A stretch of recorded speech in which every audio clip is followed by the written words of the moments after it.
পয়লা December প্রতি বছরে নেই এবারেও বিশ্বভারতীতে নন্দন মেলা শুরু হয়েছে। আজ দ্বিতীয় দিন। এই মেলা এবারে 51 বছরে পা দিল। এই মেলাকে ঘিরে বিশ্বভারতীর ছাত্রছাত্রী প্রাক্তনী সকলেই আনন্দে মেতে উঠেছে। এই নন্দন মেলায় ছাত্রছাত্রীরা বেশিরভাগ অংশগ্রহণ করেন, কারণ ছাত্রছাত্রীদের নিজেদের মতো করে সাজিয়ে তোলে এই মেলাকে। বাইরে কোনো দোকান বা স্টল এখানে বসতে দেওয়া হয় না। বিশ্বভারতীর ছাত্রছাত্রীদের নিজস্ব দোকান তৈরি করে এবং নিজেরাই নিজেদের তৈরি জিনিস বিক্রি করে।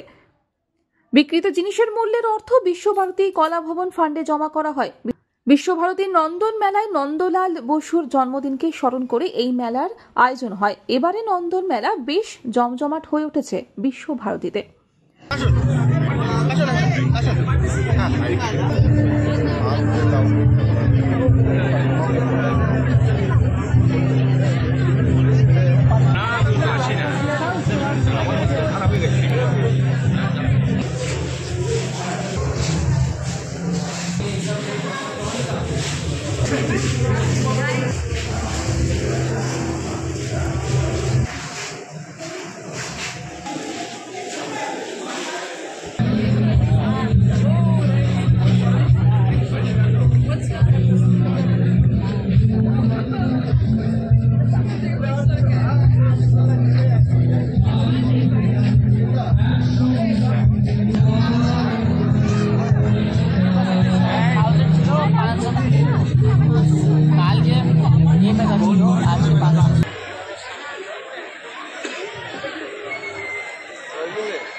বীরভূম থেকে কাজী আমিরুল ইসলামের রিপোর্ট, আনন্দ বার্তা।